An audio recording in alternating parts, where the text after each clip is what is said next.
Hello everyone, my self खुशी। And आज का जो हमारा टॉपिक है वो है कैपिटल मार्केट्स।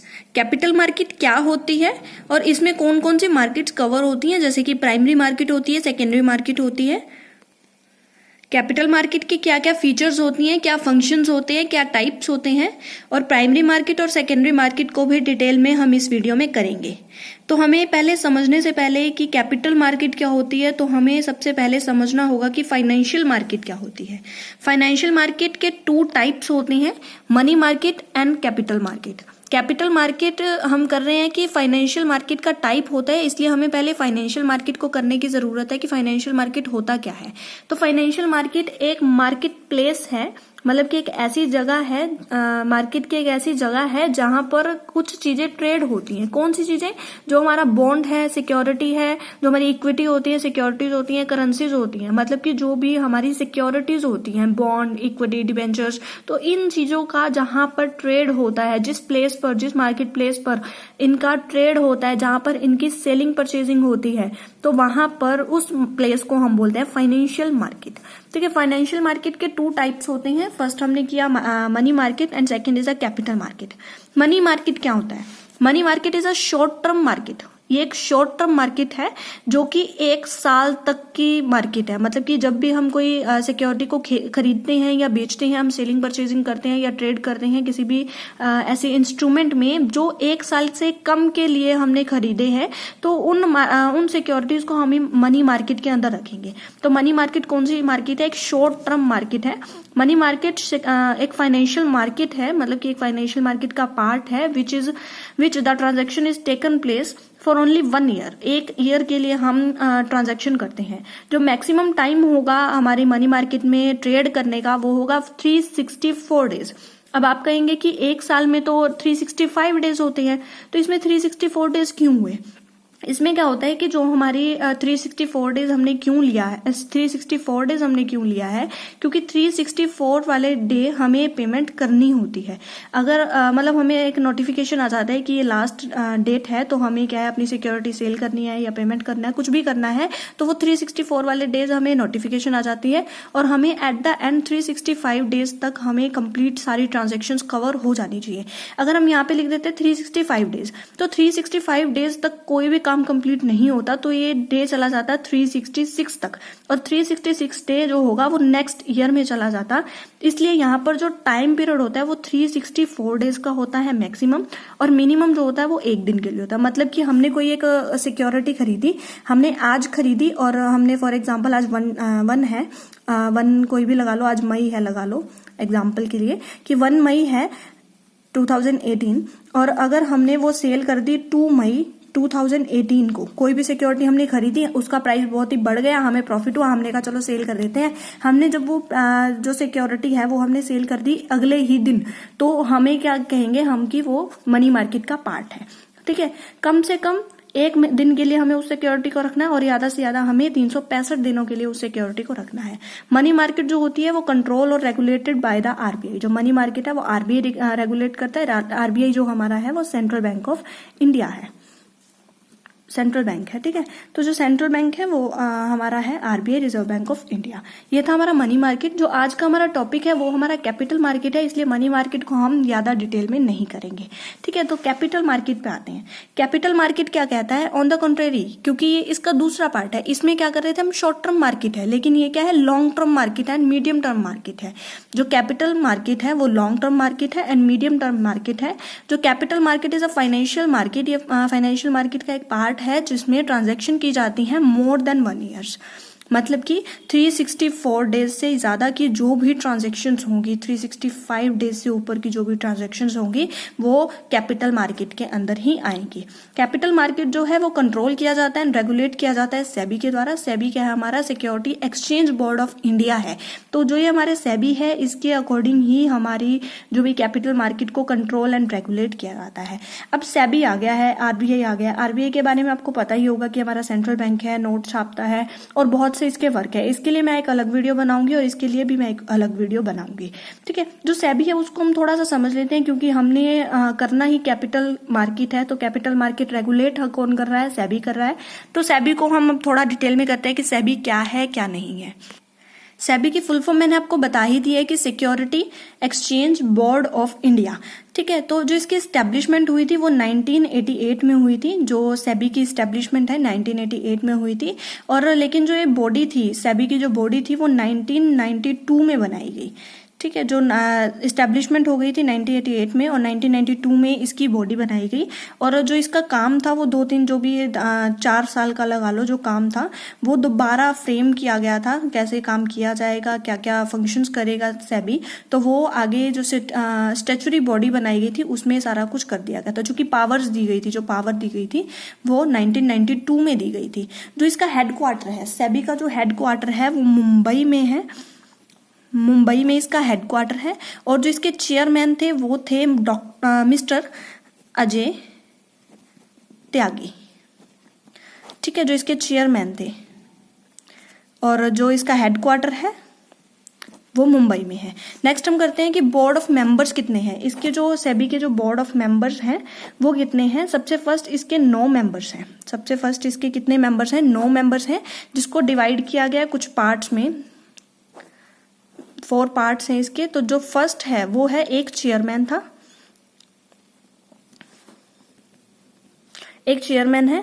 एक जो है वो डिप्टी गवर्नर ऑफ इंडिया है, सॉरी गवर्नर ऑफ आरबीआई है। जो 2 है वो है हमारे फाइनेंस मिनिस्ट्री के जो लोग होंगे, फाइनेंस मिनिस्ट्री के 2 लोग होंगे, और जो 5 होंगे वो गवर्नमेंट ऑफ इंडिया के लोग होंगे। ठीक है, तो इस तरीके से 9 लोग थे जिन्हें अपॉइंट किया गया। जो एक था वो चेयरमैन था, जो एक और पर्सन था वो डिप्टी गवर्नर ऑफ आरबीआई था, जो भी आरबीआई का डिप्टी गवर्नर होगा। एंड जो 2 पर्सन थे वो फाइनेंस मिनिस्ट्री से थे, और जो 5 लोग थे, 5 पर्सन जो थे वो गवर्नमेंट ऑफ इंडिया से थे। ठीक है, तो इस तरीके से ये 9 लोगों की बोर्ड ऑफ मेंबर्स बनाए गए थे, 9 लोगों के। तो ये है हमारा सेबी का कुछ इंपॉर्टेंट सा चीजें। सबसे फर्स्ट एस्टेब्लिशमेंट जो हुई वो 1988 में हुई। जो पावर दी गई थी वो स्टैच्यूटरी बॉडी बना दी गई थी 1992 में, और जो हेडक्वार्टर है वो मुंबई में है। चेयरमैन जो है वो मिस्टर अजय त्यागी हैं। और जो इसमें 9 मेंबर्स की बोर्ड ऑफ मेंबर बनाए गए थे, 9 मेंबर्स थे, जिसमें एक जो है वो चेयरमैन है, एक डिप्टी गवर्नर ऑफ आरबीआई है, 2 जो है फाइनेंस मिनिस्टर्स हैं, और 2 जो है मिनिस्ट्री से है, मिनिस्टर नहीं है, फाइनेंस मिनिस्ट्री से है, और जो 5 हैं वो गवर्नमेंट ऑफ इंडिया के लोग हैं। ठीक है, तो अब हम बात कर रहे थे कि कैपिटल मार्केट के बारे में हम कर रहे थे। कैपिटल मार्केट जो रेगुलेट करी जाती है और कंट्रोल की जाती है वो आरबीआई के द्वारा की जाती है। इसमें क्या होता है, shares is the part of the capital market. जो शेयर्स हैं, हमने पहले किया, जो शेयर्स हैं, इक्विटी शेयर्स हैं, या कोई भी बॉन्ड्स हैं, सिक्योरिटीज हैं, कोई भी करेंसीज हैं, वो सारी क्या है, कैपिटल मार्केट का पार्ट है। लेकिन हम एक चीज समझते हैं जिससे हमें समझ आएगा कि क्या कह रहा है हमारा कैपिटल मार्केट। तो सबसे पहले जो एक कंपनी है, कंपनी ने एक शेयर इशू किया एक पर्सन को, और इस पर्सन ने क्या किया, शेयर ले लिया, और उसके रिटर्न में फॉर एग्जांपल 10 की एक अमाउंट, 10 रुपीज का एक शेयर था, तो अमाउंट क्या कर दी, पेमेंट कर दी एक कंपनी को।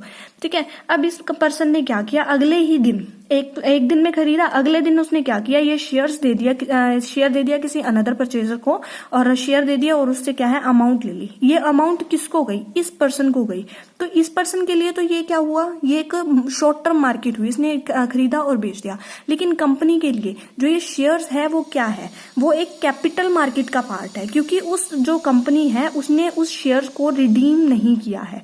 जब तक उस शेयर को रिडीम नहीं किया जाएगा, बाय बैक नहीं किया जाएगा, वो जो शेयर है वो मार्केट में ही घूमता रहेगा। मार्केट में घूमता रहेगा मतलब कि एक शेयर होल्डर से दूसरे शेयर होल्डर से, दूसरे से तीसरे, तीसरे से चौथे, ऐसे मतलब कि एक सर्कल में जाता जाएगा।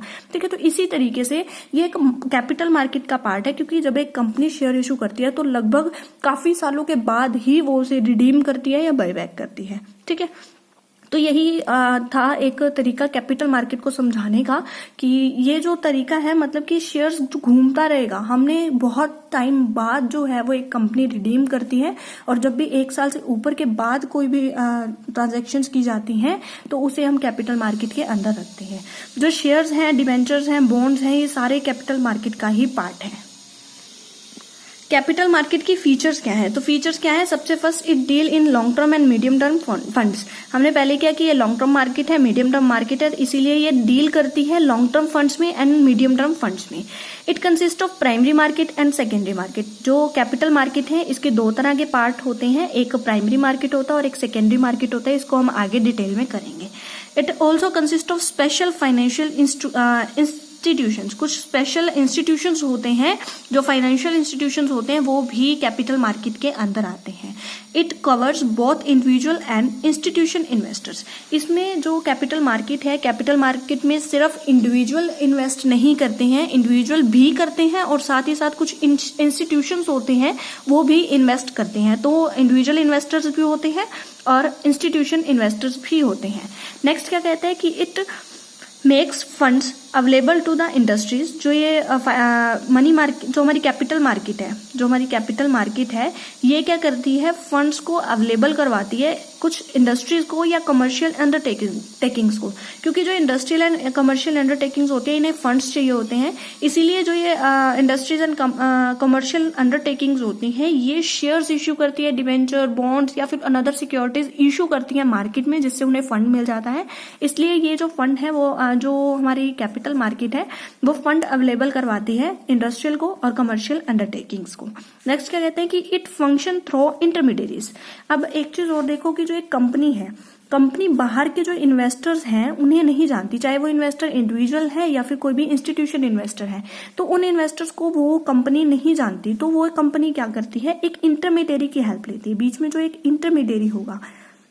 इंटरमीडिएरी जो होगा उसकी हेल्प लेती है ये कंपनी। एज अ ब्रोकर नहीं होते जो उन ब्रोकर्स को क्या कहती है कि आप लोग हमारे शेयर्स को आगे शेयर होल्डर्स तक पहुंचाओ। जो भी शेयर्स को खरीदना चाहते हैं, जो वॉलंटरी खरीदना चाहते हैं, तो उन तक हमारे शेयर्स को बिकवाओ ताकि हमें क्या है फंड अरेंज हो सके हमारे लिए। तो ये कंपनीज अंदर अपने जो हमारे इनके इंटरमीडिएरीज होते हैं उनकी हेल्प लेते हैं। नेक्स्ट जो हमारा टॉपिक है वो क्या कहते हैं कि फाइनेंशियल मार्केट की क्या क्या फंक्शंस हैं, वो क्या क्या काम करते हैं या क्या क्या उनकी एडवांटेजेस हैं, क्या क्या इंपॉर्टेंस है। मतलब कि सीधी सी बात की जो कैपिटल मार्केट है वो क्या काम करती है और किसकी वजह से वो बहुत ज्यादा पॉपुलर है। ठीक है, तो सबसे फर्स्ट क्या कहते हैं कि link between saver and investors. कुछ ऐसे लोग होते हैं जो पैसों को अरेंज करना चाहते हैं, मतलब कि जिनके पास पैसों की कमी होती है, जिनके पास पैसों की डेफिशिएंसी होती है, और कुछ लोग होते हैं जिनके पास पैसों की बहुत ज्यादा सरप्लस होता है जिनके पास। ठीक है, तो एक ऐसे पर्सन होते हैं जिनके पास डेफिशिएंसी होती है फंड की या मनी की, और जो लोग सेकंड पर्सन होते हैं जिनके पास सरप्लस होता है फंड का। तो अब एक पर्सन जिनके पास सरप्लस है तो वो क्या करते हैं? अपने पैसे को इन्वेस्ट करते हैं। इन्वेस्ट का करते हैं किसी भी जो हमारी इंस्टीट्यूशंस होती हैं, जो हमारी इंडस्ट्रीज होती हैं या कोई भी कमर्शियल अंडरटेकिंग्स होती हैं, तो उनमें क्या है पैसों को इन्वेस्ट करते हैं। और जिनके पास पैसों की कमी होती है तो वो इन्वेस्टर्स से अपने पैसों को ले लेते हैं, तो लिंक बन जाता है। इसमें क्या कहते हैं कि mobilising the saving and diverting them into the productive investment. देखो लोग क्या करते हैं, पैसों को इन्वेस्ट करते हैं कहाँ पर? बैंक में या अनदर कहीं भी किसी भी प्लेस पर, या फिर अनदर जो भी हम इंस्टीट्यूशन बोल सकते हैं वहां पर क्या करते हैं पैसों को जमा करते हैं सिर्फ सेविंग करने के मेथड से। लेकिन अगर वो करें इन जो वो पैसे करें, इन पे जो रेट ऑफ इंटरेस्ट मिलेगा वो बहुत ही लो रेट ऑफ इंटरेस्ट होता है यहाँ पर और यहाँ पर। लेकिन क्या कहते हैं कि अगर हम मोबिलाइज कर दें अपनी सेविंग को मोबिलाइज कर दें एंड डाइवर्टिंग कर दें उनको प्रोडक्टिव इन्वेस्टमेंट में, मतलब कि हम यहाँ पर क्या कर रहे हैं? सेव कर रहे हैं सिर्फ अपने पैसे को। यहाँ पे क्या कहा गया है कि अब अपने पैसे को क्या करो? इन्वेस्ट करो। इन्वेस्ट करने से एक तो हाई रेट ऑफ रिटर्न मिलेगा, ठीक है, तो इससे हाई रेट ऑफ रिटर्न से हमें प्रॉफिट है। और साथ साथ क्या होगा, जो हमारी इकोनॉमी होगी वो भी डेवलप्ड हो जाएगी, क्योंकि जो भी हम इन्वेस्टमेंट करेंगे, किसी भी प्रोडक्टिव इन्वेस्टमेंट करेंगे, तो जो हमारी इकोनॉमी है वो डेवलप्ड ही होगी। इससे हमारा स्टैंडर्ड ऑफ लिविंग बढ़ेगा और हमारे ऑटोमेटिकली हम ही इंक्रीज होंगे। तो इसलिए कह रहे हैं कि सेविंग्स को मोबिलाइज कर देना चाहिए और डाइवर्ट कर देना चाहिए प्रोडक्टिव इन्वेस्टमेंट में, और ट्रांसफर कर देना चाहिए जो हमारे फाइनेंशियल रिसोर्सेज होते हैं उनको surplus and wasteful areas to the deficient and productive areas. मतलब कि जो भी हम सरप्लस जो हमारा है या फिर जो हम वेस्टफुल एरियाज में हम अपने पैसे को वेस्ट कर रहे हैं, हम अपने फंड्स को वेस्ट कर रहे हैं, तो वहां से अपने पैसे को उठा के जहां पर कमी है उस पैसे की और जो प्रोडक्टिव एरियाज है वहां पर अपने पैसे को इन्वेस्ट करना चाहिए। इससे क्या होगी? इंक्रीज होगी प्रोडक्टिविटी मतलब कि प्रोडक्टिविटी बढ़ेगी और जो हमारी प्रोस्पेरिटी है, जो हमारी समृद्धि है हमारी कंट्री की, वो भी इंक्रीज होगी। मैंने पहले ही बोला कि क्या इकोनॉमिक डेवलपमेंट होगी, हमारी जो इकोनॉमी है वो डेवलप्ड करेगी, इससे हमारी स्टैंडर्ड ऑफ लिविंग बढ़ेगी और बहुत से इकोनॉमिक ग्रोथ होगा और जो हमारी ट्रेड है वो बढ़ेगा। तो जो इसका सीधा सा मतलब होता है वो इकोनॉमिक डेवलपमेंट से होता है। तो सीधी सी बात कि हमें जो सेवर्स हैं उनको और इन्वेस्टर्स के बीच में जो लिंक होता है वो बनाते हैं, ठीक है। और नेक्स्ट क्या कहते हैं कि इंकरेजमेंट टू सेविंग। अब सीधी सी बात, जब एक जो हमारी कैपिटल मार्केट एग्जिस्टेंस में आएगी, जब हम कैपिटल मार्केट में इन्वेस्ट करना चाहेंगे तो लोग खर्चा कम करेंगे, जो उनके एक्सपेंसेस हैं उनको वो कम करेंगे और अपने पैसे को ज्यादा से ज्यादा सेव करेंगे, जिसकी वजह से इन्वेस्टमेंट को भी इंकरेजमेंट मिलेगा। मतलब कि लोग पैसे को ज्यादा सेव करेंगे और सेविंग करेंगे तो वो ज्यादा से ज्यादा प्रोडक्टिव एरिया में वो क्या है, इन्वेस्टमेंट कर सकते हैं, ठीक है। नेक्स्ट क्या कहता है कि प्रमोट इकोनॉमिक ग्रोथ बढ़ेगी, प्रोडक्टिविटी बढ़ेगी, प्रोस्पेरिटी बढ़ेगी और जो एक्सपेंशन होगा मतलब कि बढ़ेगा क्या, ट्रेड बढ़ेगा, इंडस्ट्री बढ़ेगी in both public and private sectors में, और इकोनॉमी क्या है, ऑटोमेटिकली डेवलप्ड हो जाएगी। ये सारे जो पॉइंट है वो इंटर रिलेटेड है, तो मैंने आपको एक पहले ही इसको समझा चुकी हूँ। तो ये पॉइंट्स हैं जिनको आपको याद करना है। नेक्स्ट क्या कहता है कि safeguard of the interest of the investor by compensating them from the stock exchange compensating fund in the event of fraud and default. अगर किसी भी इन्वेस्टर के साथ कोई भी फ्रॉड होता है या डिफॉल्ट होता है तो इन्वेस्टर के इंटरेस्ट को सेफ गार्ड करने के लिए उन्हें कंपनसेट किया जाता है। कंपनसेट मतलब कि उनकी जो भी नुकसान हुआ है उसकी पूर्ति की जाती है, क्षतिपूर्ति जिसे हम बोलते हैं। तो उसको जब पूरा किया जाता है, कहाँ से करते हैं, स्टॉक एक्सचेंज कंपनसेटिंग फंड, जो कोई भी कंपनी होती है, कोई भी इंस्टीट्यूशन होता है, उसके द्वारा बनाया जाता है ये फंड। तो इस फंड के बीच में से, इस फंड में से कंपनसेट कर दिया जाता है उन इन्वेस्टर्स को, उनके इंटरेस्ट को सेफ गार्ड करने के लिए। किन इन्वेस्टर के इंटरेस्ट को सेफ गार्ड करने के लिए, जिनके साथ कोई फ्रॉड हुआ है या कोई भी डिफॉल्ट हुआ है। नेक्स्ट क्या कहता है कि जो stock exchange enables the investor to keep track of their investment. जो स्टॉक एक्सचेंज है वो योग्य बनाता है इन्वेस्टर्स को कि वो अपने जो भी उन्होंने इन्वेस्टमेंट की है वो उसको ट्रैक कर सकते हैं कि उनकी इन्वेस्टमेंट सही जगह पर हुई है, उनको कितने रेट ऑफ इंटरेस्ट मिल रहा है, कहाँ पर उनकी इन्वेस्टमेंट हुई है, कितना उनको प्रॉफिट होना चाहिए, कितना क्या, वो मतलब सारी चीजें उनको ट्रैक करने की क्या है, योग्यता देता है, ठीक है। और channelising them into most profitable line. अगर उन्हें लगता है कि जहां पर उनकी इन्वेस्टमेंट की गई है वहां से उन्हें प्रॉफिट थोड़ा कम हो रहा है तो वो वहां पर अपनी जो उनकी इन्वेस्टमेंट है वहां से उठाकर, मतलब वहां से बैक होकर वो किसी ऐसी जगह पर, किसी ऐसी प्रोडक्टिव एरिया में वो अपनी इन्वेस्टमेंट कर सकते हैं जहां से उन्हें ज्यादा से ज्यादा प्रॉफिट मिले, ठीक है। नेक्स्ट क्या कहता है कि जो इंक्रीज मार्केटेबिलिटी ऑफ इन्वेस्टर्स, जो इन्वेस्टमेंट्स हैं उसकी मार्केटेबिलिटी को इंक्रीज करना, because buyer and seller are bring together. Capital market में क्या होता है कि जो बायर्स होते हैं एंड जो सेलर्स होते हैं, मतलब कि एक जो परचेजर होता है और एक जो सेलर होता है, वो दोनों पर्सन्स ही इकट्ठे आ जाते हैं कहाँ पर, कैपिटल मार्केट में। तो इस कैपिटल मार्केट में इकट्ठे होने की वजह से क्या होता है, जो मार्केटेबिलिटी जो होती है वो इंक्रीज हो जाती है, ठीक है। तो ये थे हमारे फंक्शंस की, कैपिटल मार्केट के क्या क्या फंक्शंस होते हैं, इंपॉर्टेंस क्या होती है, एडवांटेजेस क्या होते हैं, क्या क्या लाभ मिलते हैं हमें। तो ये सारी है वो हमारे बेनिफिट्स हैं, क्या क्या फंक्शंस भी हैं हमारे लिए। तो नेक्स्ट जो हम कर रहे हैं वो है हमारा मेन जो हमारा आता है कि कैपिटल मार्केट के क्या क्या टाइप्स हैं, या फिर हम बोले कि क्लासिफिकेशन ऑफ कैपिटल मार्केट क्या है। सबसे फर्स्ट आती है प्राइमरी मार्केट एंड सेकंड जो आती है वो है सेकेंडरी मार्केट। प्राइमरी मार्केट क्या होती है? Primary market is also known as a new issue market. New issue market इसे बोलते हैं।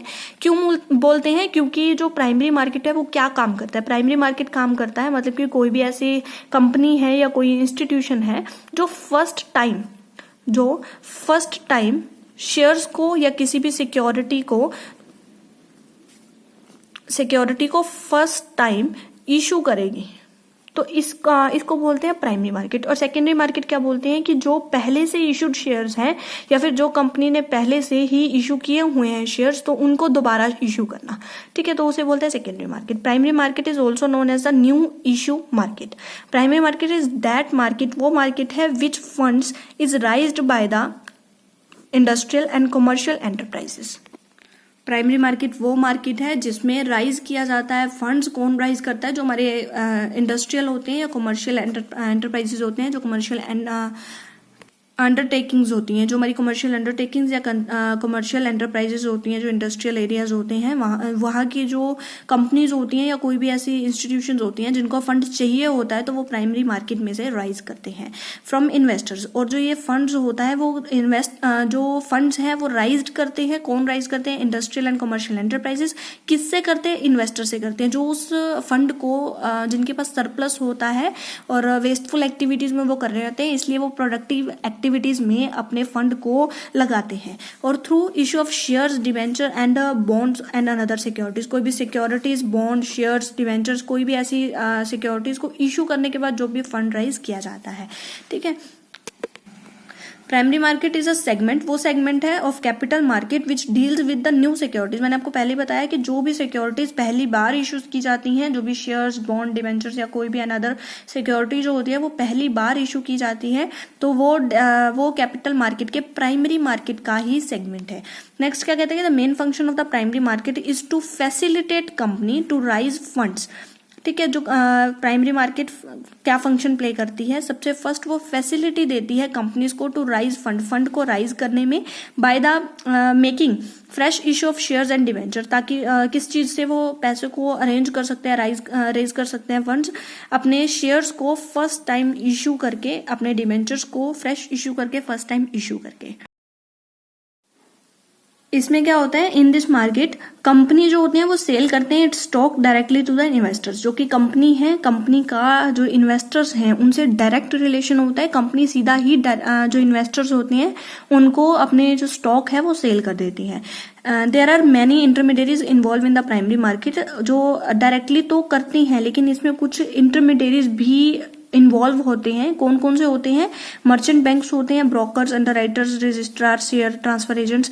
ये कुछ ऐसे एजेंट्स हैं जो बीच में हेल्प करते हैं एक कंपनी के शेयर इशू करने में टू द इन्वेस्टर, मतलब कि एज अ एजेंट वर्क करते हैं, एज ए इंटरमीडियरीज वर्क करते हैं ये लोग, ठीक है। और नेक्स्ट क्या कहते हैं कि the process of selling new issue to investor is called underwriting. Underwriting अगर आपको नहीं पता है तो एक बार सुन लीजिए कि अंडरराइटिंग क्या होता है। अंडरराइटर एक पर्सन होता है जो कंपनी को श्योरिटी देता है कि अगर आपके जो शेयर्स आप इशू करना चाहते हो, अगर वो जो लोग हैं, जो हम कह सकते हैं जो हमारे शेयर होल्डर्स होते हैं, वो अगर नहीं खरीदेंगे तो मैं खरीद लूंगा। ये एक सिक्योरिटी देता है, श्योरिटी देता है कि कंपनी के अगर शेयर होल्डर्स ने नहीं खरीदे, जो बचे हुए शेयर होंगे वो मैं खरीद लूंगा। तो इस प्रोसेस को बोला जाता है underwriting.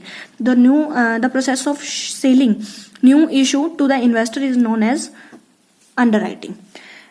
In case of a new stock issue, the sale is an IPO, मतलब कि जब न्यू स्टॉक इशू का केस होगा, जब केस होगा न्यू स्टॉक इशू का, तो उसे बोलते हैं हम IPO मतलब कि initial public offer. Initial public offer क्या होता है? देखो, इनिशियल पब्लिक ऑफर होता है, इनिशियल का मतलब होता है फर्स्ट टाइम या पहली बार जब हम कुछ करते हैं तो इनिशियल बोलते हैं। पब्लिक मतलब कि जो हमारी पब्लिक है, और ऑफर मतलब कि जो ऑफर देना है, मतलब कि पहली बार पब्लिक को ऑफर देना, वो होता है हमारा IPO, ठीक है। और ये कौन करता है? व्हेन अनलिस्टेड कंपनी, जो हमारी अनलिस्टेड कंपनी होती है, मतलब कि कोई ऐसी कंपनी जो लिस्टेड नहीं है, वो ऑफर करती है his share first time to the public in the market में अपने फर्स्ट टाइम पब्लिक को ऑफर करती है अनलिस्टेड कंपनी, उसे बोलते हैं हम IPO, ठीक है। कोई भी जो नेक्स्ट आता है क्या कहता है कि कंपनीज हैं, गवर्नमेंट है या फिर कोई भी पब्लिक सेक्टर इंस्टीट्यूशंस हैं, can obtain fund through the sale of new stock. कोई भी कंपनी, पब्लिक जो हमारे सेक्टर्स हैं या गवर्नमेंट जो है, वो हमारे फंड राइज कर सकते हैं। किस चीज से फंड राइज कर सकते हैं? न्यू स्टॉक्स को इशू करने के बाद, सेल करने के बाद। The price of the security is determined by the company at its primary market. जो प्राइस होगा वो कंपनी ही डिसाइड करेगी। कोई जैसे कि हम कहते हैं कि मार्केट फोर्सेस होती हैं, हमारी डिमांड एंड सप्लाई होती है, तो इसमें जो प्राइमरी मार्केट होती है उसमें ये चीज नहीं होती है। जो प्राइमरी मार्केट होगी उसमें जो प्राइस होता है वो कंपनी ही सेट करेगी, कंपनी ही डिटरमाइन करेगी अपने बिहाफ पे कि कितने का उन्हें क्या है शेयर बेचना है। नेक्स्ट कहता है कि क्या क्या फीचर्स हैं प्राइमरी मार्केट के। प्राइमरी मार्केट के क्या फीचर्स हैं? This is a market for new long term equity capital. मतलब कि एक वो मार्केट है जहां पर न्यू सिक्योरिटीज को इशू किया जाता है। नेक्स्ट क्या कहता है कि in this market the security are sold for the first time, जिसे हम आईपीओ बोलते हैं या फिर हम बोल सकते हैं, तो जो कि न्यू इशू मार्केट है, निम बोलते हैं जिसे हम। तो इसमें क्या होता है कि सिक्योरिटीज को सेल किया जाता है फर्स्ट टाइम प्राइमरी मार्केट में।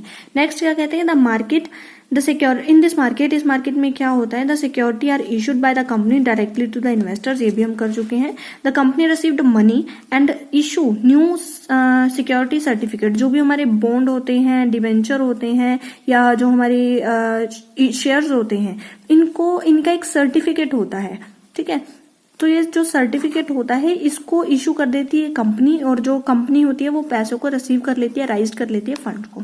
नेक्स्ट क्या कहते हैं कि जो प्राइमरी मार्केट है, जो प्राइमरी इशू जो है वो setting up a new business and expanding of existing shares, existing business. ये जो क्या कह रहे हैं कि जो इश्यूज हैं, इशू ऑफ शेयर्स है, मतलब कि शेयर्स को या बॉन्ड्स को या डिबेंचर्स को जो इशू किया जाता है फर्स्ट टाइम प्राइमरी मार्केट में, वो क्यों करते हैं? हम इसलिए करते हैं क्योंकि हमें एक न्यू बिजनेस को इस्टेब्लिश करना है, सेटिंग अप करना है, हमें उस बिजनेस को स्टार्ट करना है और एक्सपेंड करना है हमें बिजनेस को।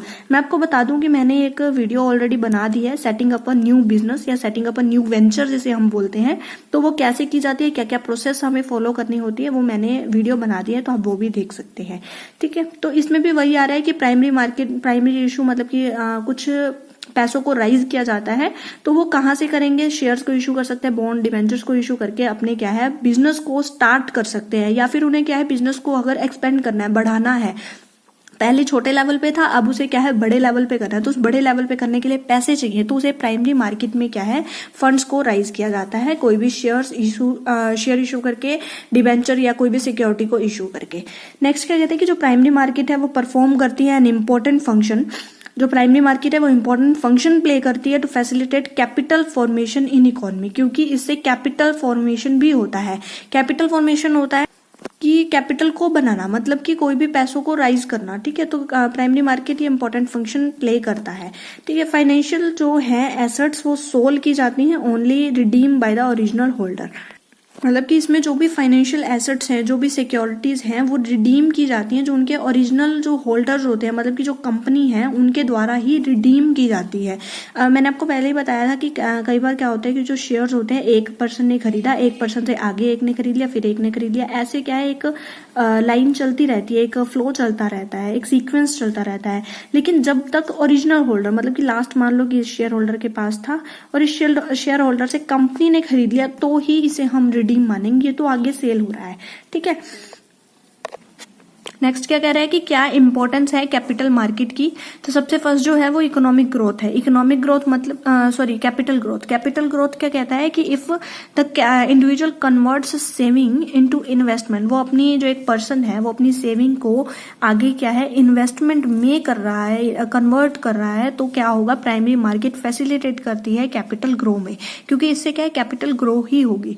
नेक्स्ट क्या कहते हैं कि फैसिलिटेट टू कंपनीज। कंपनीज को क्या फैसिलिटीज मिलती हैं? It facilitate company to issue new stock, वो अपना न्यू स्टॉक्स को इशू कर सकते हैं, टू राइज फंड को राइज करने के लिए, मनी को राइज करने के लिए, directly from the households for the business expansion, अपने बिजनेस को एक्सपेंड करने के लिए जो कंपनीज हैं वो फंड राइज कर सकती हैं डायरेक्टली, इससे जो हमारे हाउस होल्ड्स होते हैं जिनके पास सेविंग्स होती हैं, इन्वेस्टर्स होते हैं जो हमारे।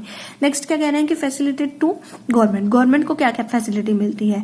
It provide a channel for the government to raise fund from the public to finance public sector projects. जो भी हमारे प्रोजेक्ट्स होते हैं वहाँ प्रोजेक्ट्स में पैसा लगाने के लिए जो हमें पैसा चाहिए वो गवर्नमेंट क्या करती है पब्लिक को इशू करती है कुछ शेयर्स या कुछ सिक्योरिटीज, जिनसे वो पैसा राइज करके अपने जो सेक्टर्स में जो भी प्रोजेक्ट्स होते हैं उन पे पैसा लगाती है। तो इसमें तीनों का प्रॉफिट बता दिया, तीनों की इंपॉर्टेंस बता दी कि जो एक इंडिविजुअल है उसे क्या प्रॉफिट होगा, उसकी जो कैपिटल है उसकी ग्रोथ हो जाएगी, और नेक्स्ट क्या बोल रहे हैं कि जो हमारी कंपनीज हैं उसको पैसा राइज हो जाएगा, और जो गवर्नमेंट है उसे भी पैसा राइज हो जाएगा।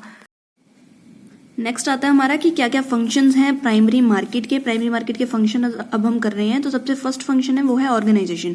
ऑर्गेनाइजेशन में क्या कहता है कि जो प्राइमरी मार्केट है वो डील्स करती है the origin of the new shares. क्योंकि देखो जो हम प्राइमरी मार्केट की बात कर रहे हैं, प्राइमरी मार्केट होती ही क्या है, जो इनिशियल क्या है, किसी भी शेयर्स को या डिवेंचर्स को या किसी भी सिक्योरिटी को इशू करती है फर्स्ट टाइम, न्यू इशू जिसे हम बोलते हैं। तो ये इसी के बारे में बात कर रहे हैं कि जो भी हमारे न्यू इशू होंगे उसके ओरिजिन के साथ डील करती है। तो इसमें कौन कौन सी चीज़ों के साथ प्राइमरी मार्केट डील करती है। सबसे फर्स्ट आता है नेचर ऑफ द सिक्योरिटी। कोई भी शेयर्स है, डिवेंचर है या कोई भी अनदर सिक्योरिटी है, कोई बॉन्ड है या कोई भी अनदर सिक्योरिटी है, तो वो उसका नेचर क्या है, किस टाइप की वो सिक्योरिटी है। Next size of the issue, मतलब कि कितने शेयर्स हैं या कितने डिवेंचर हैं, कितने बॉन्ड्स हैं जिसको हम इशू कर रहे हैं। तो उन सारी चीज़ों का साइज में आ जाता है कि कितने हम शेयर्स, कितनी क्वांटिटी में हम उस सिक्योरिटी को इशू कर रहे हैं। नेक्स्ट आता है कि टाइमिंग ऑफ द इशू, जो भी हम सिक्योरिटी इशू कर रहे हैं वो कब कर रहे हैं, तो उसकी टाइमिंग भी उसकी ऑर्गेनाइजेशन के अंदर ही आती है। उसके बाद flotation method of the issue, मतलब कि जो भी सिक्योरिटी इशू कर रहे हैं तो उसका मेथड कौन सा होगा, फ्लोटेशन मेथड कौन सा होगा, तो वो चीज़ भी ऑर्गेनाइजेशन के अंदर ही आती है। ऑर्गेनाइजेशन का मतलब ये हुआ यहाँ पर कि जो भी प्राइमरी मार्केट है वो किस तरीके से वर्क करती है, क्या क्या चीज़ें उसको ध्यान में रखनी पड़ती है ऑर्गेनाइजेशन में, ठीक है। नेक्स्ट आता है अंडरराइटिंग। अंडरराइटिंग का एक सिंपल सा मतलब होता है कि अंडरराइटिंग को मैं एक चीज़ से समझा सकती हूँ, अंडरराइटर से। अंडरराइटर एक पर्सन होता है, अंडरराइटर एक पर्सन होता है जो क्या करता है, गारंटी लेता है किससे, किसको गारंटी देता है, गारंटी देता है कंपनी को कि अगर आपके जो शेयर्स हैं जो आप इशू करना चाहते हो मार्केट में, अगर वो जो शेयर्स हैं वो इशू नहीं हुए, मतलब कि जो इन्वेस्टर्स हैं उन्होंने आपकी कंपनी में इन्वेस्ट नहीं किया, तो मैं गारंटी लेता हूँ। जो अंडरराइटर है वो कहता है कि मैं गारंटी लेता हूँ कि आपके शेयर्स को मैं परचेज कर लूँगा। तो ये अंडरराइटिंग का ये काम होता है। तो underwriting is a kind of the guarantee, guarantee की तरह होता है ये, और जिसमें अंडरटेकन की जाती है बाय द फर्म, किसी भी ऐसे फर्म के द्वारा या फिर कोई भी इंस्टीट्यूशन ऑफ ब्रोकर्स, जो भी ब्रोकर्स होते हैं, अंडरराइटर्स होते हैं, वो उनका जो भी इंस्टीट्यूशन होगा वो एक पर्सन भी हो सकता है या फिर बहुत सारे पर्सन्स हो सकते हैं, जैसे जो कि ब्रोकर के रूप में काम कर रहे होंगे। तो वो जो बहुत सारे पर्सन्स होंगे तो उनको इंस्टीट्यूशन बोला जा सकता है, फर्म बोला जा सकता है। तो अंडरराइटर क्या है, प्रॉमिस करता है अंडरराइटर कि जो भी स्टॉक जो एक कंपनी इशू करना चाहती है, तो पब्लिक ने अगर उस स्टॉक में इन्वेस्ट नहीं किया तो वो जो सारे शेयर्स हैं, डिबेंचर्स हैं या कोई भी अनदर सिक्योरिटी है तो वो परचेज कर लेगा ये अंडरराइटर। तो ये वर्क होता है अंडरराइटर का। नेक्स्ट आता है डिस्ट्रीब्यूशन। डिस्ट्रीब्यूशन क्या कहता है कि distribution function means the function of sale of shares and debenture to the investor. मतलब कि डिस्ट्रीब्यूशन का सीधा सा मतलब है कि डिस्ट्रीब्यूट करना, क्या चीज़ डिस्ट्रीब्यूट करना, जो भी शेयर्स हैं या फिर कोई भी अदर डिबेंचर या अनदर कोई भी सिक्योरिटी है उसको इन्वेस्टर तक डिस्ट्रीब्यूट करने का जो फंक्शन होता है, सेल करने का जो फंक्शन होता है वो डिस्ट्रीब्यूशन के अंदर आता है। और जो डिस्ट्रीब्यूशन है वो ब्रोकर करते हैं या जो एजेंट्स होते हैं या अंडरराइटर्स होते हैं जो वो काम ये करते हैं डिस्ट्रीब्यूशन का। द मेन जो maintain list of the client and directly contact them for purchase and sale of the security. जो ये पर्सन्स होते हैं, जो ये ब्रोकर्स होते हैं या जो एजेंट्स होते हैं, जो अंडरराइटर्स होते हैं, वो क्या करते हैं, लिस्ट बनाते हैं क्लाइंट्स की कि कौन लोग परचेज कर सकते हैं, कौन सेल कर सकते हैं। तो उनकी लिस्ट बनाते हैं और साथ ही साथ उनको डायरेक्टली कॉन्टैक्ट भी करते हैं कि आपको अगर शेयर्स चाहिए या डिवेंचर चाहिए, आप इन्वेस्ट करना चाहते हो तो कर सकते हो। या फिर अनदर कुछ इन्फॉर्मेशन होता है कंपनी के बारे में कि ये कंपनी बहुत हाई चल रही है, बहुत पीक पे चल रही है, तो इस कंपनी में इन्वेस्ट करने का फ़ायदा है। तो ये सारी चीज़ें जो होती हैं वो एजेंट्स या फिर जो ब्रोकर्स होते हैं वो बताते हैं इन्वेस्टर्स को। नेक्स्ट पॉइंट आता है हमारा कि house hold saving. House hold saving में क्या कहते हैं, जो कंपनी है वो राइज करती है fund from primary market bye issuing IPO. IPO मतलब इनिशियल पब्लिक ऑफर, मतलब कि पब्लिक को इनिशियली ऑफर देकर, सबसे पहले ऑफर देकर पब्लिक को प्राइमरी मार्केट के लिए फंड राइज किया जाता है। और जो कंपनी है वो कैन इशू कर सकती है IPO at par premium depending upon the past performance and the future prospectus. जो भी एक कंपनी है वो आईपीओ इशू कर सकती है पार पे भी, मतलब कि उतनी ही वैल्यू पे। फॉर एग्जाम्पल एक जो शेयर है वो 100 का है और उसे इशू करना वो भी 100 में होना, तो ये होता है पार। लेकिन प्रीमियम क्या होता है, प्रीमियम होता है कि जो एक 100 का होता है शेयर उसको 120 पे, मतलब कि प्लस के अमाउंट पे, प्लस मतलब वो 105 भी हो सकता है, जरूरी नहीं कि वो 120 हो, वो 120 पे हो सकता है, 105, मतलब कि 100 से प्लस होना वो कहलाता है प्रीमियम। मतलब कि कुछ ज़्यादा अमाउंट में उस जो भी शेयर है उसको इशू करना, उसको बोलते हैं हम प्रीमियम। और पार होता है मतलब कि इक्वल वैल्यू, ठीक है। और ये डिपेंड, जो ये सिचुएशन है वो डिपेंड करती है कि वो पार पे होगा या प्रीमियम पे होगा, वो डिपेंड करती है कि पास्ट परफॉर्मेंस कैसी थी कंपनी की। अगर अच्छी रही है तो जो लोग हैं वो प्रीमियम पर भी खरीदने को तैयार हो जाएंगे। और जो फ्यूचर प्रोस्पेक्टस होता है उस पर भी डिपेंड करता है कि हमारे फ्यूचर में कितनी हमारी अर्निंग कैपेसिटी है, कितना हम अच्छे से परफॉर्म कर सकते हैं। तो उस चीज़ पे भी डिपेंड करता है कि हम प्रीमियम पे इशू करेंगे या पार पे इशू करेंगे। ग्लोबल इन्वेस्टमेंट नेक्स्ट पॉइंट आता है। ग्लोबल इन्वेस्टमेंट में ये कहते हैं कि जो हमारी इन्वेस्टमेंट होती है वो हमारी ही कंट्री से हम नहीं लेते, हम आउट ऑफ द कंट्री भी लेते हैं। जैसे कि एक इंडिया है, इंडिया बाहर की किसी कंट्री से भी फंड राइज कर सकता है। तो इस फंड को राइज करने का एक प्रोसेस होता है, किसके थ्रू हम कर सकते हैं, ये 3 प्रोसेसेस हैं जो एडीआर, जीडीआर और आईडीआर है। एडीआर होता है American depository receipt, GDR global depository receipt and IDR Indian depository receipt. इसके लिए मैं एक अलग वीडियो बना चुकी हूँ ऑलरेडी, आप मेरी प्लेलिस्ट में जाकर देख सकते हैं। International banking and forex management में आपको मेरी ये वीडियो मिल जाएगी, एडीआर, जीडीआर और आईडीआर की, तो आप इसको जरूर देख लीजिए। और ग्लोबल इन्वेस्टमेंट में क्या कहता है कि हम हमारी ही कंट्री से फंड को राइज नहीं करते हैं, हम बाहर से भी फंड को राइज कर सकते हैं। क्यों हम करते हैं, क्योंकि हमारी जो बिजनेस है हम उसे डोमेस्टिक लेवल से फॉरेन लेवल पर लेके जाना चाहते हैं। मतलब कि जो हमारी जो एक छोटी कंपनी है उसकी हम ग्रोथ करना चाहते हैं, उसकी हम एक्सपेंशन करना चाहते हैं बिजनेस की, तो इसीलिए हम फंड राइज करते हैं out of the country. Next point आता है कि हमें सेल करनी है गवर्नमेंट सिक्योरिटीज को। जब भी गवर्नमेंट होती है, गवर्नमेंट अपनी सिक्योरिटीज को सेल करना चाहती है, मतलब कि जो गवर्नमेंट है वो अपनी सिक्योरिटीज को इशू करना चाहती है। इसमें जो गवर्नमेंट है वो डायरेक्टली इशू कर देती है सिक्योरिटी को पब्लिक में। किस तरीके से करती है, प्राइमरी मार्केट के जरिए, मतलब कि वाई अ प्राइमरी मार्केट, मतलब प्राइमरी मार्केट के द्वारा ही पब्लिक को डायरेक्टली इशू कर दी जाती है सिक्योरिटीज। और जो फंड है, जो भी फंड राइज किया जाता है, उस फंड को यूज किया जाता है पब्लिक वर्क में। जो भी पब्लिक वर्क प्रोजेक्ट्स होते हैं उनमें ही यूज किया जाता है। जैसे कि हमें रोड बनाना होता है, डैम्स बनाने होते हैं, बिल्डिंग होता है, स्कूल, हॉस्पिटल या कोई भी स्ट्रक्चरल चीजें बनानी है, उसकी कंस्ट्रक्शन करनी है, तो उसमें जो भी फंड राइज किया जाता है वो गवर्नमेंट के द्वारा किया जाता है और डायरेक्टली उसे प्राइमरी मार्केट से फंड राइज किया जाता है और उस फंड को यूज किया जाता है इन चीजों में। इसमें जो बिल होता है वो लॉन्ग टर्म भी लिया जा सकता है, शॉर्ट टर्म भी लिया जा सकता है। और लॉन्ग टर्म जो होता है उसे बॉन्ड्स बोलते हैं, लॉन्ग टर्म बॉन्ड्स होते हैं, और जो शॉर्ट टर्म है वो बिल्स इशू किए जाते हैं। और एक बोलते हैं टिप्स होता है ट्रेजरी इन्फ्लेशन प्रोजेक्टेड सिक्योरिटीज, मतलब कि ये एक तरह का सिक्योरिटी है। जैसे कि हमारे शेयर्स होते हैं या डिबेंचर होते हैं, वैसे ही हमारे ये फर्स्ट बिल है, फिर बॉन्ड्स है और उसके बाद टिप्स है। टिप्स क्या होता है, ट्रेजरी इन्फ्लेशन प्रोजेक्टेड सिक्योरिटीज, मतलब कि सिक्योरिटीज को इशू किया जाता है किस चीज के लिए, जो हमारे प्रोजेक्टेड चीजें होती हैं, प्रोटेक्टेड चीजें होती हैं। नेक्स्ट है हमारा कि क्या क्या मेथड्स हैं जिनसे हम फंड्स को राइज कर सकते हैं अंडर द प्राइमरी मार्केट। जो भी हमारी प्राइमरी मार्केट होती है, प्राइमरी मार्केट को मैं समझा चुकी हूं पहले कि प्राइमरी मार्केट क्या है। अब आपको ये देखना है कि फंड राइज करना क्या होता है। फंड राइज करना मतलब कि शेयर्स को इशू करना, और जब शेयर्स को इशू करेंगे तो उसके बदले में जो भी हमें फंड मिलेगा, जो भी पैसा मिलेगा, जो भी हमें मनी मिलेगी, उसे हम बोलेंगे जो है हमने फंड राइज किया है। और मेथड क्या है, कौन कौन से तरीके हैं जिन तरीकों को यूज कर हम प्राइमरी मार्केट से फंड्स को राइज कर सकते हैं। नेक्स्ट क्या बोलते हैं कि types of issue in primary market, मतलब कि प्राइमरी मार्केट के में इशू करने के कौन कौन से तरीके हैं। ठीक है, तो ये 4 तरीके होते हैं जो बहुत ही इंपॉर्टेंट तरीके हैं। सबसे फर्स्ट आईपीओ, मैं पहले आपको करवा चुकी हूँ, आईपीओ इनिशियल पब्लिक ऑफर है। नेक्स्ट है follow on public offer, follow on मतलब एफपीओ, आईपीओ एफपीओ। फिर नेक्स्ट क्या कहता है कि राइट इशू, और फोर्थ है preferential issue.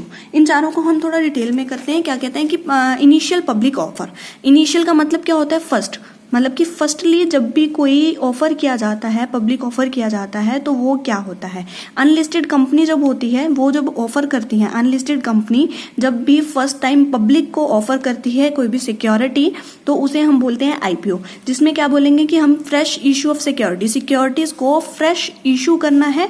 Sales of existing securities, मतलब कि जो हमारी पुरानी सिक्योरिटीज हैं उनको सेल करना है प्राइमरी मार्केट में। ये दोनों हो, एक हो या दोनों चीजें हो, मतलब कि हमें फ्रेश इशू करने हो सिक्योरिटीज को, या फिर जो एग्जिस्टिंग जो हमारी सिक्योरिटीज है उसको सेल करना हो, एक हो इसमें से कोई, इन दोनों में से कोई एक चीज हो, या फिर दोनों ही चीजें हो, वो आईपीओ के अंदर आएंगी। जो मेन चीज इसमें देखने वाली है तो वो यही है कि जो अनलिस्टेड कंपनी होगी वो फर्स्ट टाइम इशू करेगी पब्लिक को। ठीक है, नेक्स्ट देखो क्या कहता है, फॉलो ऑन पब्लिक ऑफर। इसमें था इनिशियल पहली बार, और फॉलो का मतलब क्या होता है, बार बार किसी चीज को करना। जब बार बार किसी चीज को किया जाएगा तो उसे बोलते हैं फॉलो करना, किसी भी चीज को फॉलो करना। तो वो क्या होता है, जब listed company fresh issue of securities करती है या सेल करती है कोई भी एग्जिस्टिंग सिक्योरिटीज को थ्रो एन ऑफर डॉक्यूमेंट, कोई भी डॉक्यूमेंट को ऑफर करके किसी भी सिक्योरिटी को इशू करती है लिस्टेड कंपनी, तो उसे हम बोलते हैं फॉलो ऑन पब्लिक ऑफर। मतलब कि सेकेंड बार या थर्ड बार जब उस चीज को, उस सिक्योरिटी को रिपीट किया जाता है, सेल परचेज दोबारा किया जाता है, मतलब रिपीटेशन मेथड में जब भी किसी सिक्योरिटी को सेल या परचेज किया जाता है बार बार, तो उसे बोलते हैं हम फॉलो ऑन पब्लिक ऑफर। ये था हमारा सेकंड मेथड, फर्स्ट आईपीओ जब पहली बार, और सेकंड जब उसको बार बार किया जाता है।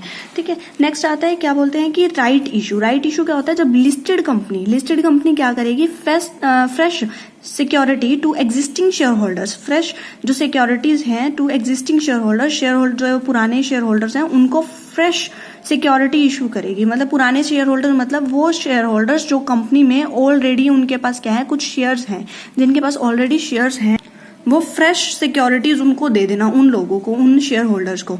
उनको क्या बोलते हैं कि right issue is normally offered in the ratio of security held in the period of the issue. मतलब कि पहले जितनी उनके पास सिक्योरिटीज हैं उनकी रेशियो में ही उन्हें न्यू दिया जाएगा। फॉर एग्जाम्पल, एक ऐसा शेयर होल्डर है जिसके पास 10 शेयर्स हैं, पहले जो एग्जिस्टिंग है उसके पास 10 है, और उसको हमने पहले ये कहा कि जिसके पास 5 शेयर्स होंगे ना उसको हम 1 न्यू शेयर देंगे। तो जिसके पास 5 होंगे उसे 1 देंगे, तो जिसके पास 10 है उसे हम कितने देंगे, 2। जिसके पास 20 है उसे हम देंगे 4। जिसके पास 30 है उसे हम देंगे 6। जिसके पास 35 है उसे हम कितने देंगे, 7। मतलब कि 5 शेयर्स जिसके पास पहले हैं उसे हम न्यू 1 शेयर देंगे। तो ये रेशो के अकॉर्डिंग ही सेट किया जाता है। नेक्स्ट आता है प्रेफरेंशियल इशू। प्रेफरेंशियल इशू क्या कहते हैं कि ये लिस्टेड कंपनी करती है, और an issue of shares and convertible securities to selected group of the person. इसमें देखो प्रेफरेंशियल का मतलब क्या होता है, पहले ये समझ लो। प्रेफरेंशियल होता है किसी भी पर्सन को प्रेफरेंस देना, इंपॉर्टेंस देना।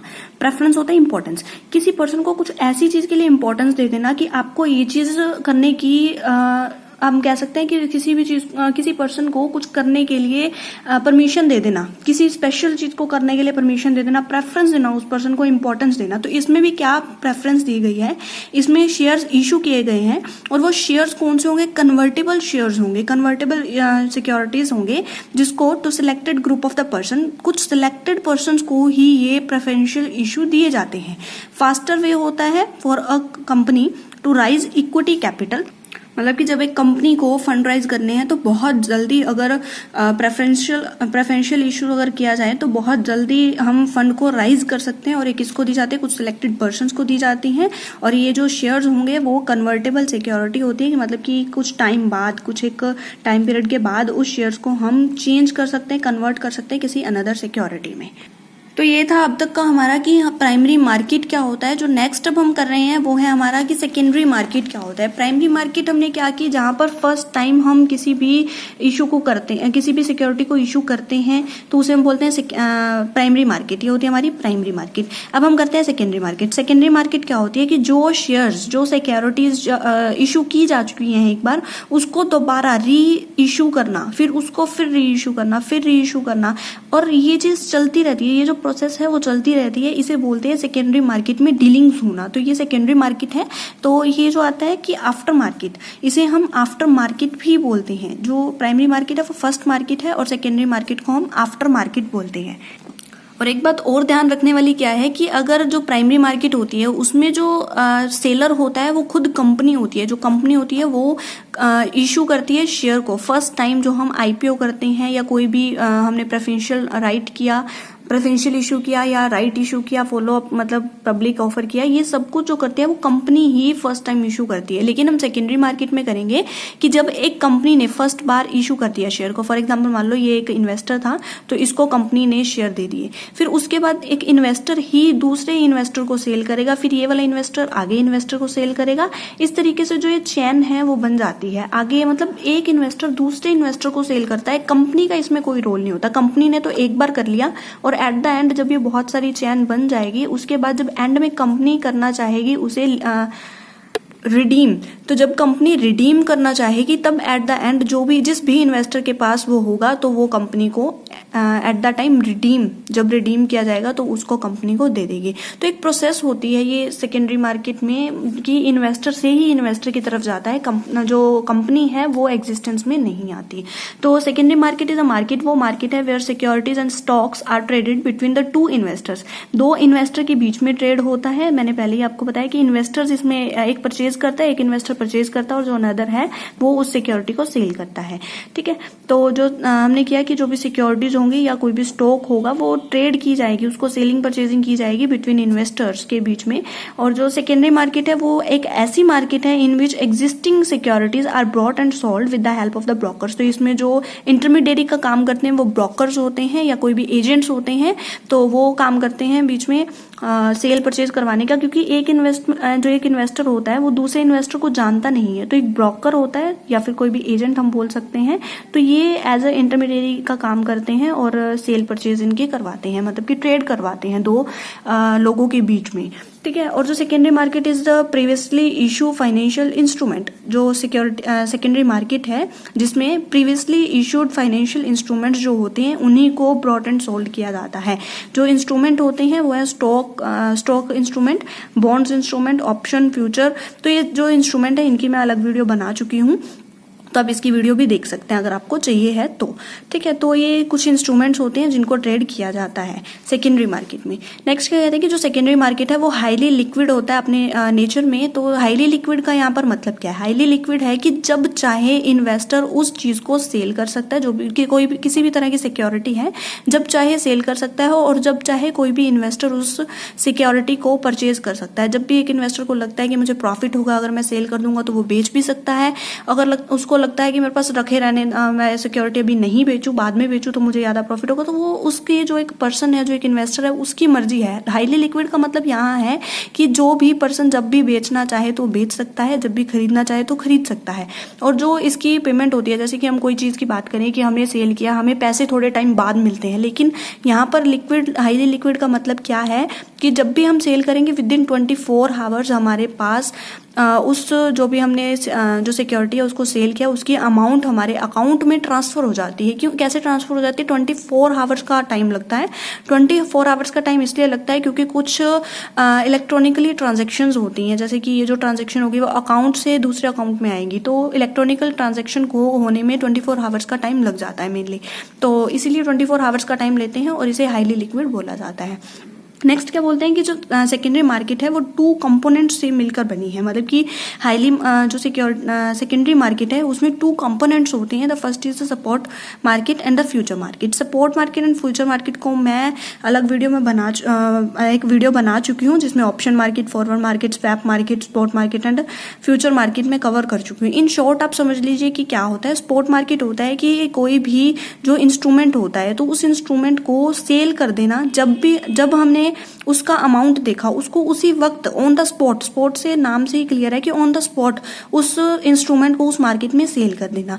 इसमें T+2 बोलते हैं। T+2 का मतलब होता है कि जो टाइम है वो 2 दिन प्लस का लग सकता है, क्योंकि इलेक्ट्रॉनिकल ट्रांजेक्शन्स होती हैं उसमें कोई प्रॉब्लम क्रिएट हो सकती है, तो 2 दिनों का मैक्सिमम टाइम लिया जाता है पेमेंट को डन करने के लिए।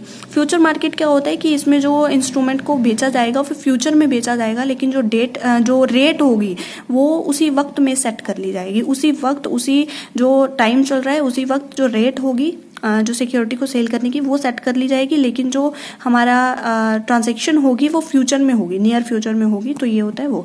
नेक्स्ट आता है कि option market, forward market and swap market.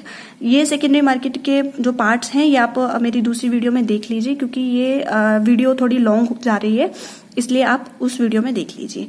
Next क्या कहते हैं कि company is not involve in transaction. इसमें कंपनी इन ट्रांजेक्शन में इन्वॉल्व नहीं होती है, क्योंकि एक इन्वेस्टर दूसरे इन्वेस्टर को ट्रांजेक्शन कर रहा है, एक इन्वेस्टर बेच रहा है सिक्योरिटी को और दूसरा जो इन्वेस्टर है वो सिक्योरिटी को खरीद रहा है। ठीक है, और नेक्स्ट हम पेज करने से पहले मैं आपको बता दूं कि जो ये वीडियो है इसका लिंक मैं डिस्क्रिप्शन बॉक्स में आपको दे दूंगी, आपको टेंशन लेने की जरूरत नहीं है। नेक्स्ट क्या कहते हैं कि only those transaction are traded in secondary market which are listed in the stock exchange. जो स्टॉक एक्सचेंज में लिस्टेड कंपनी है वही सेकेंडरी मार्केट में ट्रेड कर सकती है सिक्योरिटीज का, जो अनदर अनलिस्टेड है वो नहीं कर सकती। और नेक्स्ट क्या कहते हैं कि जब लॉस होगा या फिर कोई भी गेन होगा तो वो सीधा सीधा इन्वेस्टर के पास जाएगा, कंपनी को इससे कोई लेना देना नहीं होगा। ठीक है। नेक्स्ट क्या कहता है कि इन द सेकेंडरी मार्केट, जो सेकेंडरी मार्केट होती है उसमें जो स्टॉक है is buy and sell in the multiple times. मैंने पहले बताया, एक इन्वेस्टर से दूसरा इन्वेस्टर, फिर तीसरा इन्वेस्टर, फोर्थ इन्वेस्टर, ऐसे बहुत से इन्वेस्टर बीच में आते हैं जब तक कि कंपनी एक तो शेयर इशू करती है और वही कंपनी अपने शेयर को वापस ले लेती है। इस टाइम पीरियड के बीच में बहुत से इन्वेस्टर्स आते हैं और बहुत बार इस जो स्टॉक है उसको खरीदा और बेचा जाता है। स्टॉक एक्सचेंज है वो रेफर करती है सेकेंडरी मार्केट की तरफ, और जिसमें दो स्टॉक एक्सचेंज आते हैं, national stock exchange and Bombay stock exchange. और इसके लिए एक बॉडी बनी हुई है, स्टैच्यूटरी बॉडी बनी हुई है जिसे हम सेबी बोलते हैं। सेबी मतलब कि security exchange board of India. ठीक है। और इसमें क्या होता है कि दो तरह के स्टॉक एक्सचेंज हैं। सबसे first national stock exchange and Bombay stock exchange, जिसे एनएससी और बीएससी बोला जाता है। ठीक है। जो नेक्स्ट कहते हैं क्या है, the price of the security is determined by the market forces. जो प्राइस होगा उसमें हम प्राइमरी मार्केट की जब हम बात कर रहे थे तो जो प्राइस था, जो रेट थे वो फिक्स किए जाते थे कंपनी के द्वारा। लेकिन सेकेंडरी मार्केट की जब हम बात कर रहे हैं, जो प्राइस होंगे वो फिक्स किए जाएंगे जो मार्केट फोर्सेस होते हैं। मार्केट फोर्सेस दो ही तरह की होती हैं, डिमांड एंड सप्लाई। ठीक है। डिमांड एंड सप्लाई को देखकर ही जो भी रेट फिक्स किया जाएगा, जैसे कि ये फिक्स किया गया तो जो ये रेट होगा वही हमारा रेट फिक्स कर दिया जाएगा सिक्योरिटी के अकॉर्डिंग। ठीक है। और इन द सेकेंडरी मार्केट नेक्स्ट हमारा क्या आता है कि फीचर्स क्या हैं एंड इंपॉर्टेंस क्या है सेकेंडरी मार्केट के। फर्स्ट पॉइंट क्या कहता है कि जो सेकेंडरी मार्केट है वो फैसिलिटेट करती है लिक्विडिटी। लिक्विडिटी को मैं समझा चुकी हूँ कि लिक्विडिटी होता है कि हमें अपनी जो सिक्योरिटीज हैं उसको सेल करना है। हम जितनी जल्दी चाहते हैं उतनी जल्दी हम सिक्योरिटीज को सेल कर सकते हैं और मनी में कन्वर्ट कर सकते हैं अपनी सिक्योरिटी को। ठीक है। तो जो सेकेंडरी मार्केट होती है वो हमें ये फैसिलिटी देती है। नेक्स्ट क्या कहता है कि जो सेकेंडरी मार्केट है वो फैसिलिटी देती है किस चीज की, marketability of the outstanding equity and debt instruments. जो भी हमारे डेट इक्विटी डेट इंस्ट्रूमेंट्स है, जो भी हमारे इक्विटी शेयर्स हैं या डिवेंचर्स हैं या बॉन्ड्स हैं या कोई भी ऐसी इंस्ट्रूमेंट्स हैं, तो उसकी हमें मार्केटेबिलिटी की फैसिलिटी देती है। नेक्स्ट पॉइंट क्या कहता है कि to contributed into economic growth. इससे क्या होता है कि जब भी हम प्राइमरी मार्केट की बात करें या हम सेकेंडरी मार्केट की बात करें, दोनों ही सेंस में क्या होता है कि जो हमारी इकोनॉमिक ग्रोथ होती है, हमारी इकोनॉमिक डेवलपमेंट होती है, क्योंकि हम ट्रेड करेंगे, जितना ज्यादा हम ट्रेड करेंगे उतना ही हमारी जो इकोनॉमी है, हमारी कंट्री है, उसके लिए बेनिफिशियल रहता है। ठीक है। नेक्स्ट क्या कहता है, जो हमारी सेकेंडरी मार्केट है प्रोवाइड करती है N efficient platform for trading of its securities. जो भी सिक्योरिटीज हैं उसकी ट्रेडिंग के लिए एक एफिशिएंट प्लेटफॉर्म प्रोवाइड करती है हमारी सेकेंडरी मार्केट, क्योंकि मार्केट ही एक ऐसी मार्केट है जो हमें बहुत ही अच्छा प्लेटफॉर्म प्रोवाइड कर रही है। सेकेंडरी मार्केट इंश्योर करती है a measure to safety and fair dealing to the protect investor interest. जो इन्वेस्टर्स हैं उनके इंटरेस्ट को प्रोटेक्ट करना है, उनके जो इन्वेस्टर्स के जो ट्रस्ट है, जो उनका इंटरेस्ट है, उनको सेफ गार्ड रखना है, सेफ्टी रखनी है, फेयर डीलिंग हो उनके साथ। तो ये सारी चीजों का ध्यान रखती है जो सेकेंडरी मार्केट है। इसीलिए जो मैंने बोर्ड की बात की थी, सेबी जो था, जिसमें दो बोर्ड्स आ रहे थे, नेशनल स्टॉक एक्सचेंज एंड जो बॉम्बे स्टॉक एक्सचेंज था, जो दोनों आ रहे थे, इसमें यही जो डीलिंग्स के बारे में कहा गया, कुछ गाइडलाइंस बनाई गई है सेबी के द्वारा, कुछ रूल रेगुलेशंस बनाए गए हैं कि किस तरीके से हमें डीलिंग्स करनी है ताकि वो फेयर हो, सेफ्टी हो और जो हमारे इन्वेस्टर है उसका जो इंटरेस्ट है वो सेफ रहे, प्रोटेक्ट हो, किसी भी तरह की किसी भी इन्वेस्टर को कोई भी लॉस ना हो। ठीक है। और उसके साथ मतलब कोई भी धोखाधड़ी या फ्रॉड ना हो, तो इसीलिए कुछ गाइडलाइंस बनाई गई हैं कि कैसे आपको ट्रेड करना है। सेकेंडरी मार्केट प्रोवाइड करता है instant valuation of security caused by the change in the internal environment. जो भी इंटरनल इन्वायरमेंट होता है उसमें चेंजेस होने से जो भी हमारी सिक्योरिटीज के वैल्यूएशन में चेंजेस आते हैं, तो उसको भी सेकेंडरी मार्केट प्रोवाइड करता है। ठीक है। नेक्स्ट हम क्या करते हैं कि फंक्शंस क्या है हमारी सेकेंडरी मार्केट के। तो सेकेंडरी मार्केट के फंक्शन क्या कहते हैं कि जो हमारा स्टॉक एक्सचेंज प्ले करता है द सेवरल फंक्शंस, बहुत सारे फंक्शंस प्ले करता है हमारे जो स्टॉक एक्सचेंज है। तो इसलिए क्या कहता है, it provides a market place. ये हमें एक प्लेस देता है, मार्केट प्लेस देता है, जहां पर हम अपनी जो हमारी सिक्योरिटीज हैं, स्टॉक है, शेयर्स हैं, उसको हम सेल परचेज कर सकते हैं फ्रीली। ठीक है। थ्रू द ऑथोराइज्ड ब्रोकर, जो भी हमारे एजेंट्स होंगे या ब्रोकर्स होंगे, तो उनसे हम अपनी जो इंस्ट्रूमेंट्स हैं, हमारे जो भी हमारे स्टॉक्स हैं, जो शेयर्स हैं, डिवेंचर्स हैं, डेट्स हैं, तो उनको हम क्या है फ्रीली इशू कर सकते हैं, परचेज कर सकते हैं, सेल कर सकते हैं, कुछ भी कर सकते हैं सेकेंडरी मार्केट में। फर्स्ट क्या कहता है कि मार्केट प्लेस फॉर स्टॉक के लिए मार्केट प्लेस है क्या, सेकेंडरी मार्केट। सेकेंडरी जो मार्केट है वो स्टॉक एक्सचेंज प्रोवाइड करता है एक market place for the selling and buying of the securities freely by the brokers and for their clients. अपने क्लाइंट्स को ब्रोकर इशू करते हैं, ये समझ आएगा होगा आपको। नेक्स्ट क्या कहते हैं कि रेडी एंड कॉन्टिन्यूसली मार्केट, ये एक ऐसी मार्केट है जो कॉन्टिन्यूसली वर्क करती है। ऐसा नहीं है कि आपने एक बार ट्रेड कर दिया और ये मार्केट बंद हो गई, ऐसा नहीं है। जो एक मार्केट है वो कॉन्टिन्यूसली चलेगी, हमेशा तैयार रहेगी किसी भी ट्रांजेक्शन को करने के लिए। जो स्टॉक एक्सचेंज है वो प्रोवाइड करती है रेडीनेस, वो हमेशा तैयार रहेगी। एंड कॉन्टिन्यूसली मार्केट है फॉर स्टॉक एंड शेयर्स, जो भी स्टॉक्स होते हैं, शेयर्स होते हैं, उनके लिए कॉन्टिन्यूसली मार्केट है। This provides ready liquidity. जो ये स्टॉक एक्सचेंज है, जो सेकेंडरी मार्केट है, वो हमें क्या रेडी लिक्विडिटी, मतलब कि हम बहुत जल्दी लिक्विडिटी, वही मैंने आपको बताया था कि हम अपने जो स्टॉक हैं, जो हमारी सिक्योरिटीज है, उनको कैश में बहुत जल्दी कन्वर्ट कर सकते हैं। प्राइस कंटिन्यूटी इसमें रहती है और ट्रांसफरेबिलिटी है, मतलब कि हम कन्वर्ट कर सकते हैं। Quick setting of the stock को जल्दी से सेट कर सकते हैं हम, शेयर्स को या फिर डिवेंचर्स को। और मोबिलिटी है ऑफ कैपिटल, मतलब कि एक जगह से हम दूसरी जगह पर मोबिलिटी बोलते हैं इसको, mobilization. And the negotiability of the capital locked up in the security, जो भी हमारी सिक्योरिटीज है उनको भी हम निगोशिएबल कर सकते हैं। निगोशिएबल होता है कि ट्रांसफर हम कर सकते हैं, तो जो ट्रांसफर हो जाता है तो lockup in the securities. Next क्या कहते हैं कि असेसमेंट ऑफ द सिक्योरिटीज, जो हमारी सेकेंडरी मार्केट है ये हमें फैसिलिटी देती है, ये फंक्शन डन करती है कि ये सिक्योरिटीज का मूल्यांकन करती है कि जो सिक्योरिटीज हैं उनका क्या रेट है, कैसे मतलब उनका डिटर्मिनेशन होगा, कैसे उनकी इवेल्युएशन होगी, कैसे उनका एसरटेनमेंट होगा, मतलब मूल्यांकन कैसे होगा, वो हमारी सेकेंडरी मार्केट है वो हमें बताती है। तो जो स्टॉक एक्सचेंज है वो इंश्योर करती है द करेक्ट इवेल्युएशन, मतलब कि बिल्कुल सही असेसमेंट होनी चाहिए, बिल्कुल सही हमारी मूल्यांकन होनी चाहिए ऑफ द सिक्योरिटी, जो भी हमारी सिक्योरिटी होगी। The free play of the demand and the supply of the security determines the price continuously, जो हमारे प्राइस एंड जो हमारी डिमांड एंड सप्लाई होती है उसके अकॉर्डिंग ही हमारा जो प्राइस है वो सेट किया जाता है। ठीक है, तो the real worth of the evaluating by free play of the market forces वही डिमांड एंड सप्लाई, तो इन दोनों फोर्सेज पे ही हमारी सिक्योरिटीज की असेसमेंट होती है। मोबिलाइजेशन ऑफ सेविंग क्या कहता है? मोबिलाइजिंग ऑफ सेविंग क्या कहता है कि जो हमारी सेविंग्स होती है, जो पीपल्स की सेविंग होती है, उसे हमें प्रोडक्टिव चैनल में मोबिलाइज करना है, मतलब कि हमें ट्रांसफर करना है हमारी सेविंग्स को प्रोडक्टिव चैनल्स पे। ठीक है, कैसे करेंगे? हमारी जो सेविंग्स है उसको इन्वेस्टमेंट कर दे, तो जो इन्वेस्टमेंट होती है वो प्रोडक्टिव चैनल्स ही होते हैं। ठीक है, तो हमारी जो सेविंग्स है उन्हें इन्वेस्टमेंट में ही कन्वर्ट कर दें, क्योंकि जो सेविंग्स है वो तो पड़ी हैं, उससे कुछ नहीं होगा, उससे हमें क्या होगा, बहुत ही लो रेट ऑफ रिटर्न मिलेगा। तो लो रेट ऑफ रिटर्न से कुछ नहीं होगा, इसलिए अगर हम इन्वेस्टमेंट करते हैं तो उस पर जो इंटरेस्ट होता है वो बहुत ही हाई रेट होता है।